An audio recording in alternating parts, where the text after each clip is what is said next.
All right. We are now live again on YouTube. And the speaker for today, well, not necessarily just today, but the current speaker for this session is Oluwafemi Adeleke, who is based in Ikeja in Lagos.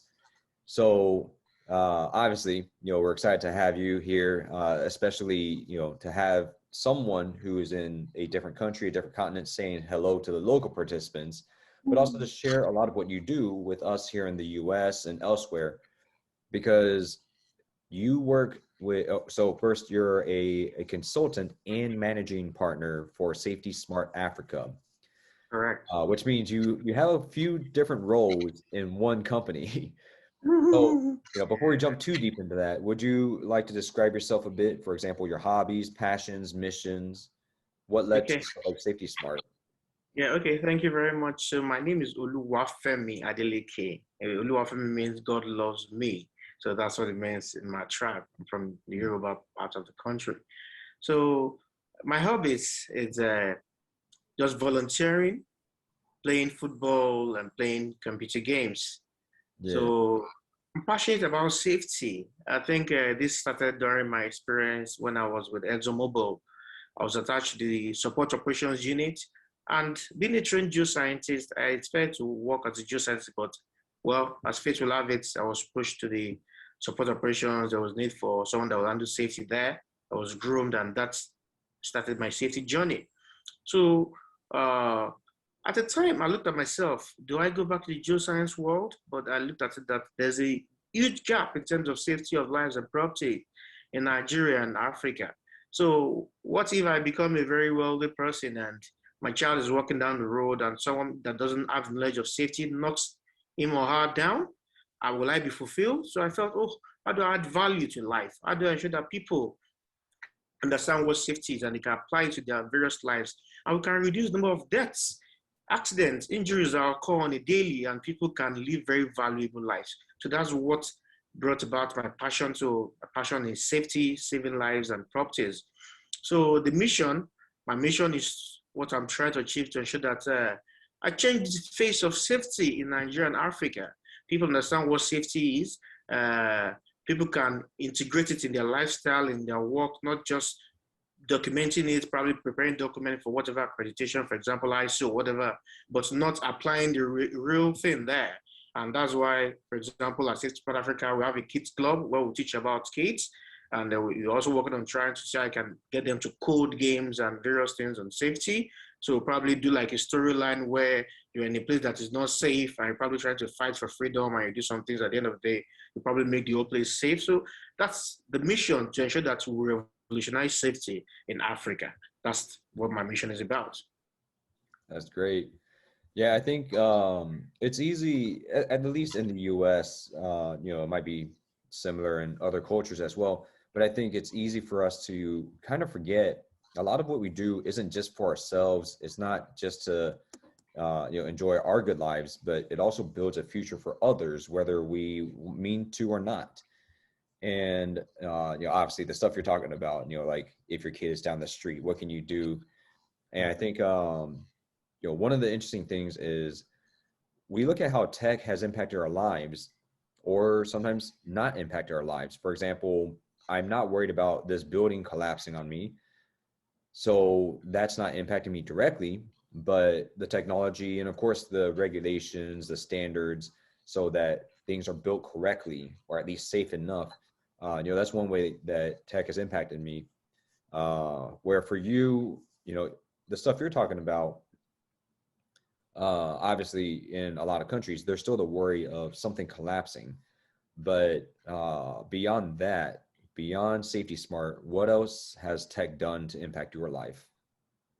Okay, so being a graduate of the University of Manchester and also sitting on the board of trustee and also the secretary of the alumni in Nigeria, yeah, and the experience the university, that's the University of Manchester, gave me, looking at the country, the environment, the exposure, I saw there are a lot of gaps. And yes, we say, okay, tech application might be different from continent to continent.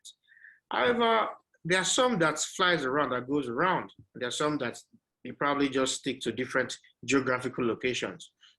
I see tech changing a lot in my life and probably in the lives of people around. One thing I see tech changing in the African ecosystem is it's increasing the financial capability or capacity of the youth.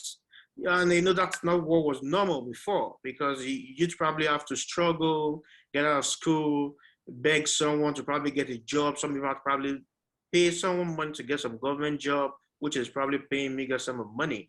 But with tech, you can see people can get jobs from the US, from the UK while being here, probably doing the UI, UX, or developing something or the other. So the financial power and earning in dollars, so their financial power, purchasing power keeps increasing. So you see young people starting up, having startups and getting VC, maybe registering company in Silicon Valley. And it's increasing, like I said, the financial capacity of these people that are participating in it. Also, it helps to save lives, because you have apps that are making life easy. For example, you have fintech everywhere. Before now, it's probably conventional banking, but now with fintechs coming on board, it makes banking easy. Probably you're even getting more interest on your money. So it's making life more valuable. It's making life more enjoyable. It's looking at problems that have been there for a long time, for decades, and trying to solve it. So it's solving problems and making life easy for people, and also increasing the financial capability, and like I said, the purchasing power of the average African.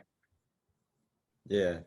Yeah, and I've seen there are maps of the Human Development Index, and it was surprising for me to see, first of all, country by country, a lot of us know more or less we can expect to see, say if bright green, or sorry, if dark green are the countries that are doing the best in that category, and dark red are countries that are doing the worst. We can see very clearly which countries missed out on the Industrial Revolution, which ones benefited. And it's no surprise, the ones that were colonized often have lower scores because they're exploited, colonized. Some were treated very well, but generally it's been a bigger struggle for them because of the loss of continuity of development from ancient to medieval to whatever phase that each one was, to modern, and now digital and even remote.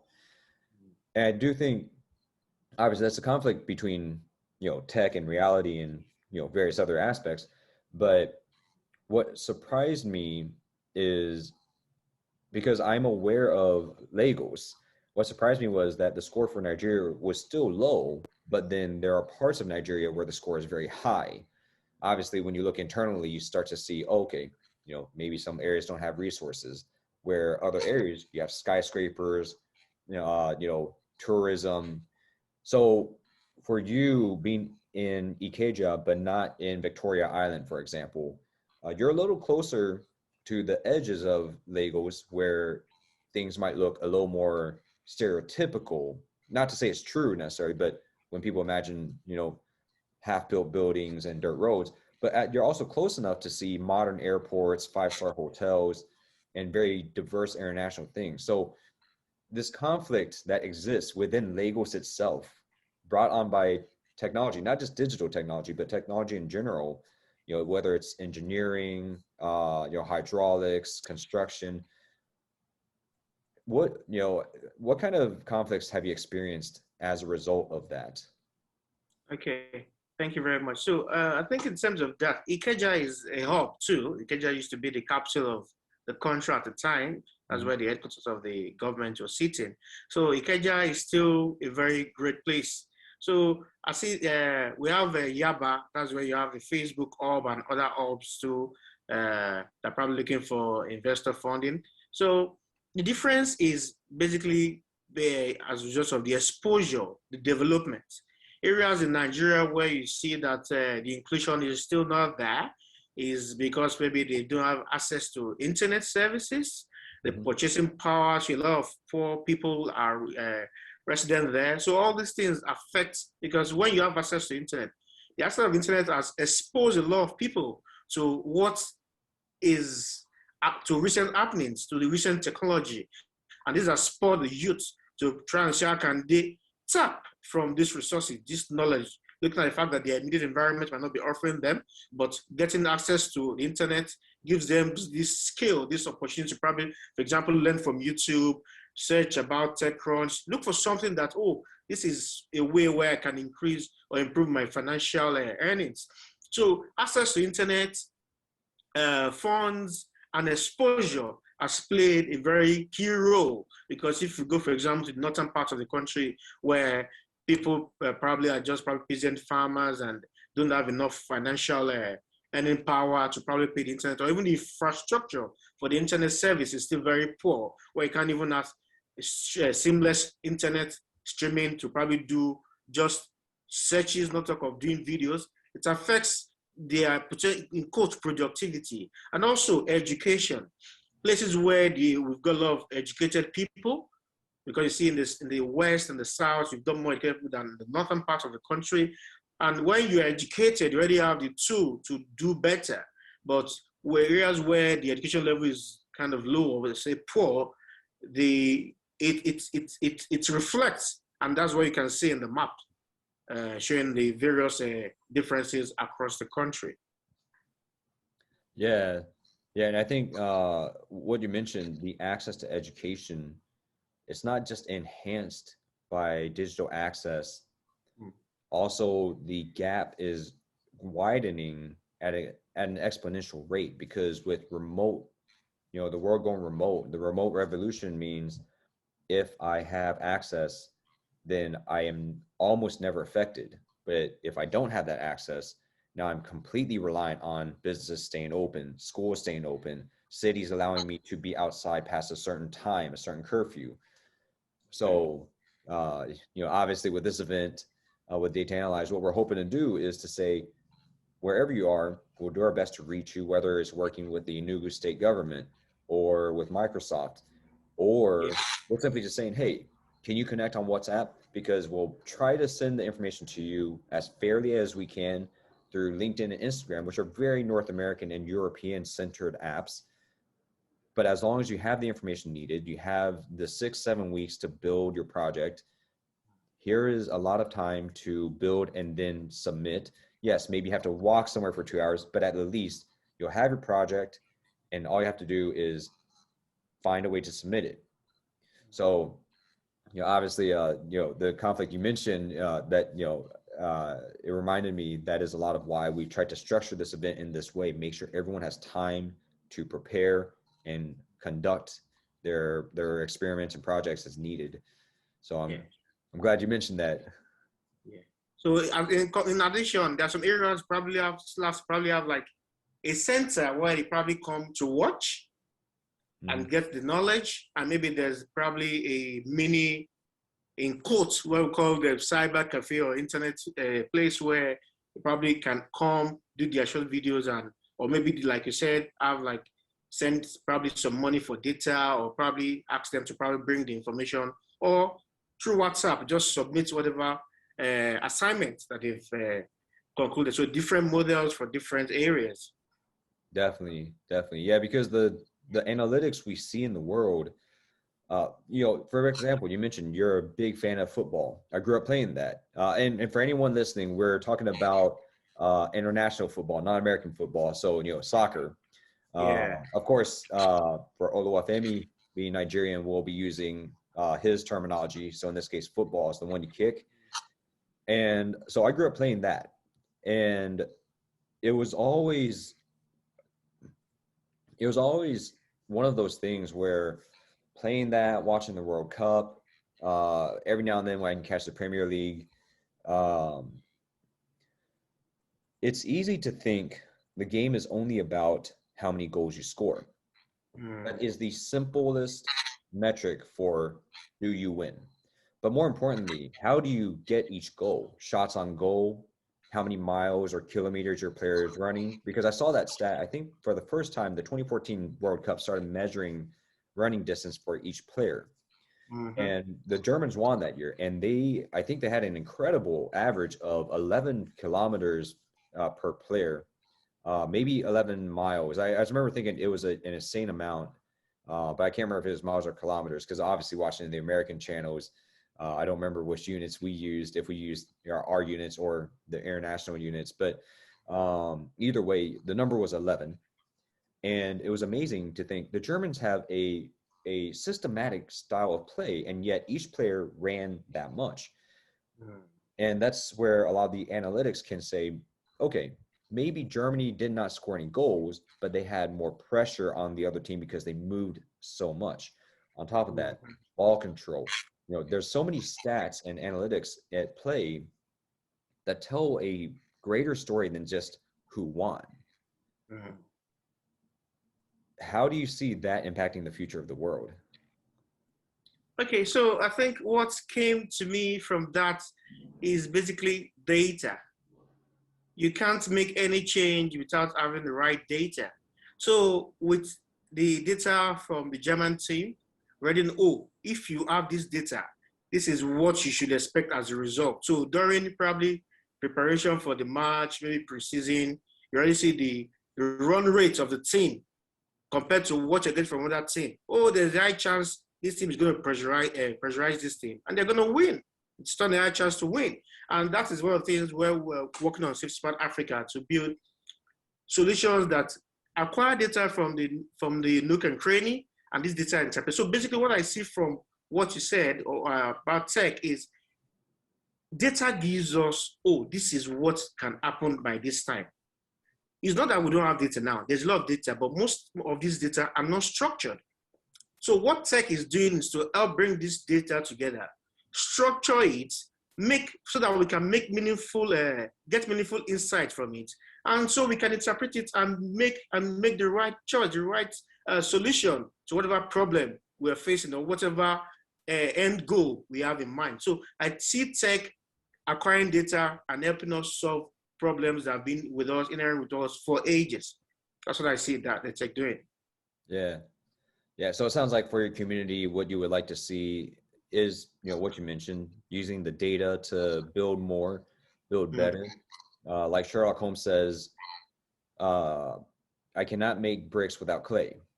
He said that in asking for data. And I think that line might have been quoted in the movies as well. Data, data, data. I cannot make bricks without clay. And that's him telling the investigators, Scotland Yard, give me information. I will analyze it. Yeah. Obviously, for a murder mystery, that's a little different from give me raw numbers, let me parse through, clean up the data, and then analyze the data with modern algorithms and modern technology at a much faster speed. But the process holds.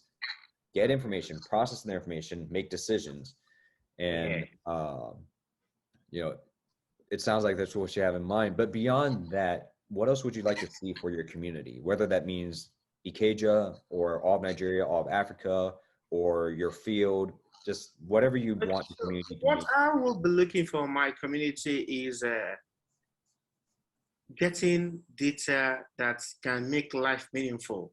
For example, at SafetySmart Africa, we are building a solution that helps people record unsafe actions, unsafe conditions, accidents, incidents around them.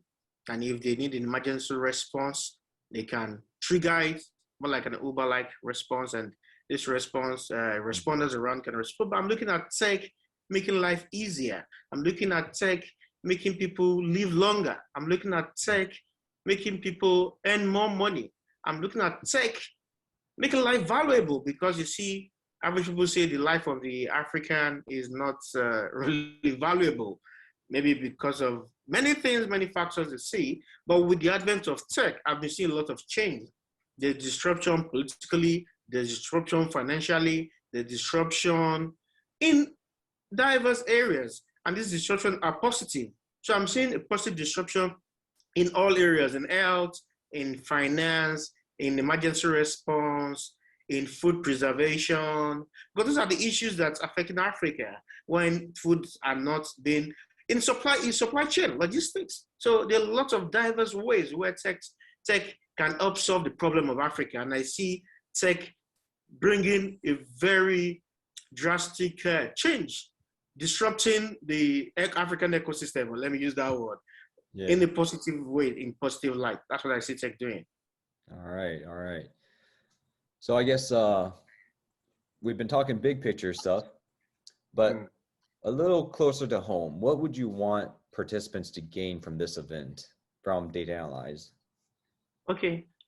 One is skill acquisition, or should I say, for number one, inclusion, Mhm. because a lot of people just see it. Maybe when Twitter was active, people just talk about it. It sounds like magic, or should I say, gibberish, or I felt the same way unachievable. when I first started learning. Yeah, to many people.